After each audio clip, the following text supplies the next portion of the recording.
Chapter 37. Alex bites my face off.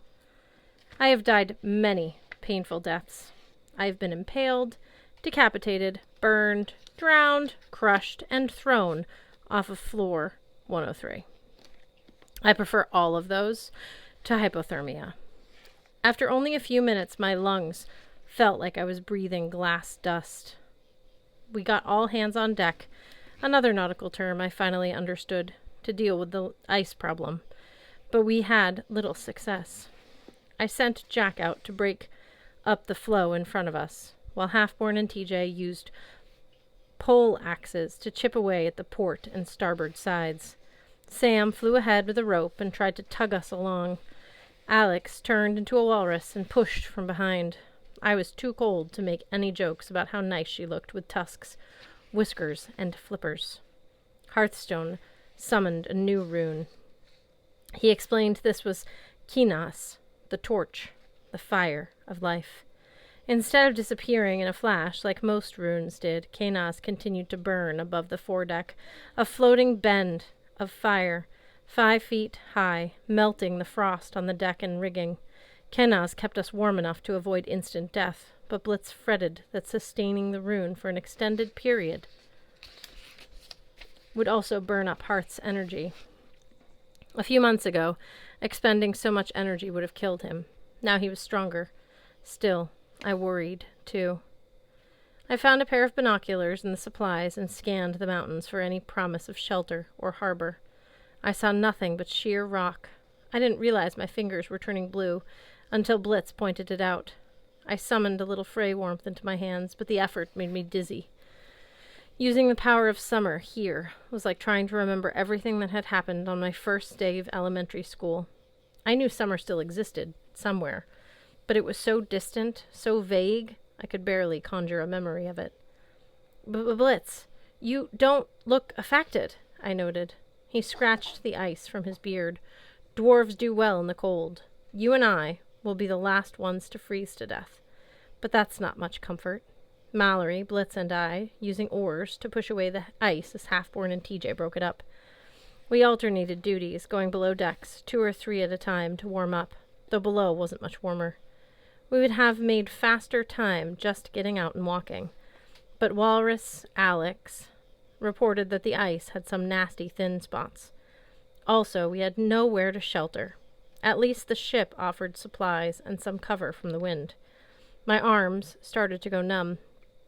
I got so used to shivering, I couldn't tell whether it had started to snow or my vision was blurred. The fiery rune was the only thing keeping us alive, but its light and heat slowly faded. Hearthstone sat cross-legged beneath the Kinas, his eyes closed in intense concentration. Beads of sweat dripped from his brow and froze as soon as they splattered on the deck. After a while, even Jack started to act glum.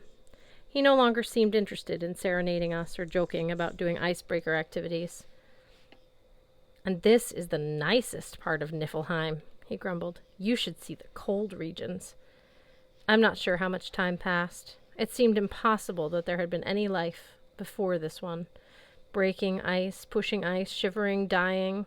Then at the prow, Mallory croaked, "Hey, look!" In front of us, the swirling snow thinned. Only a few 100 yards ahead, jutting from the main line of cliffs, was a jagged peninsula, like the blade of a corroded axe. A thin line of black gravel beach hugged the base, and toward the top of the cliff, were those fires flickering? We turned the ship in that direction, but we didn't make it far. The ice thickened, cementing our hull in place.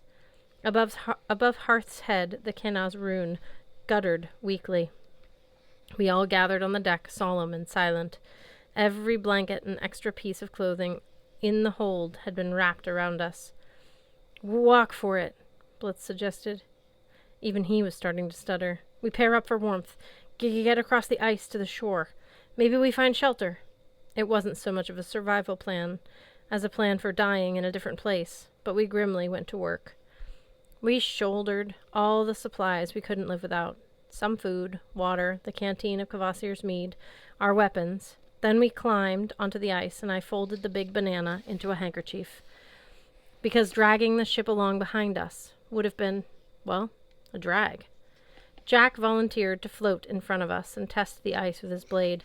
I wasn't sure whether that would make things more or less dangerous for us, but he refused to go back into pendant form because the after effects of his extra exertion would have killed me.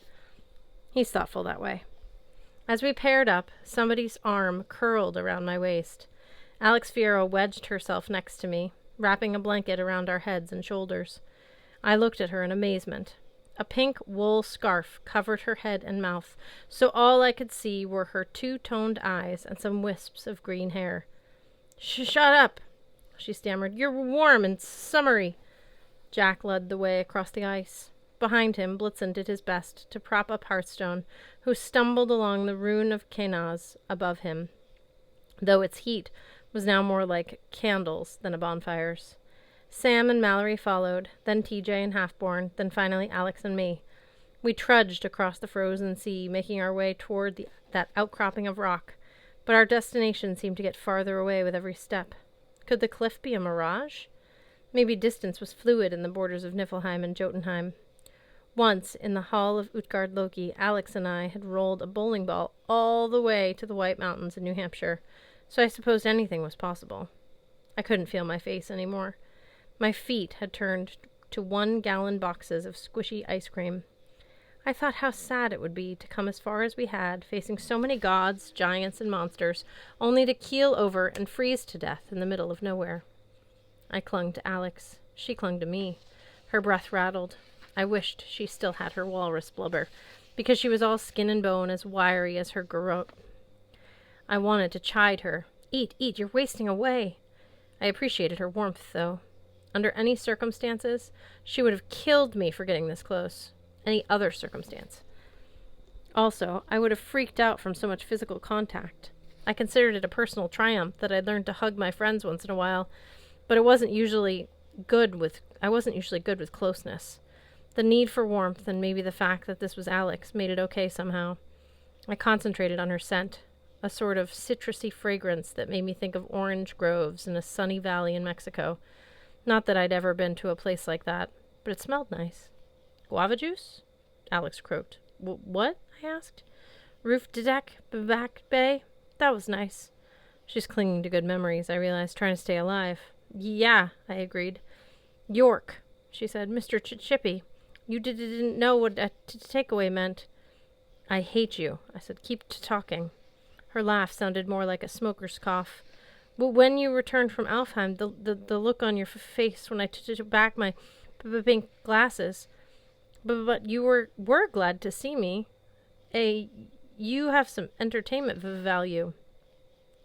Struggling to walk on the ice, our heads so close together, I could almost imagine Alex and I were a clay warrior with two faces, a twin being. The thought was comforting. Maybe 50 yards from the cliff, the Kenaz rune sputtered out. Hearth stumbled against Blitz. The temperature plummeted further, which I didn't think was possible. My lungs expelled their last bit of warmth. They screamed when I tried to inhale. Keep going. Blitz yelled back to us hoarsely. I'm not dying in this outfit.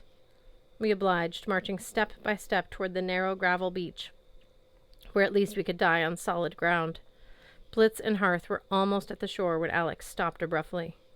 I didn't have the energy left either, but I thought I should try to sound encouraging. We have to keep going. I looked over. We were nose to nose under the blankets. Her eyes glinted amber and brown.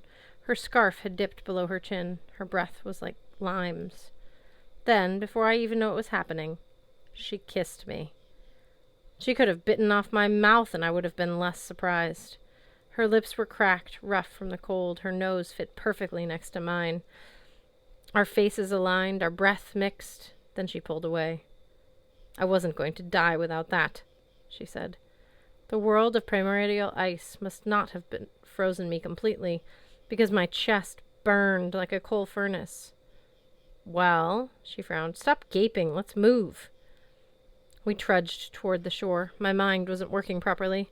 I wondered if Alex had kissed me just to inspire me to keep going, or to distract me from our imminent deaths. It didn't seem possible she actually wanted to kiss me. Whatever the case, the kiss was the only reason I made it to shore.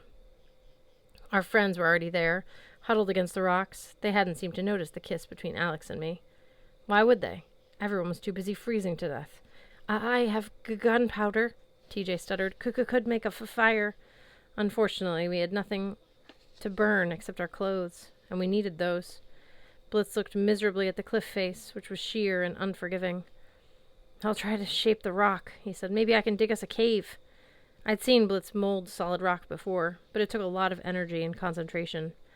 Even then, he'd only been making simple handholds. I didn't see how he'd have the strength to dig an entire cave. Nor was that going to save us, but I appreciated his stubborn optimism. He'd just dug his fingers into the stone when the entire cliff rumbled. A line of blazing light etched the shape of the door, 20 feet square, that swung inward with a deep grinding noise.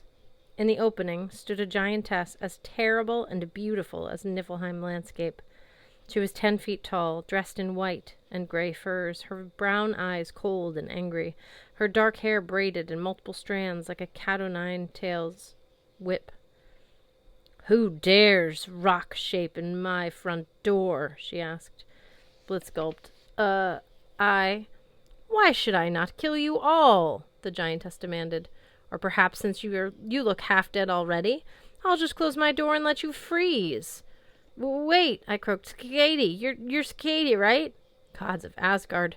I thought, please let this be Skady and not some random giantess named Gertrude the Unfriendly. "I'm Magnus Chase," I continued. "Njord is my grandfather. He sent me to find you." A variety of emotions rippled across Skady's face. Irritation, resentment, maybe a hint of curiosity. "All right, frozen boy," she growled. "That gets you in the door. Once you've all thawed out and explained yourselves, I'll decide whether or not to use you for archery targets."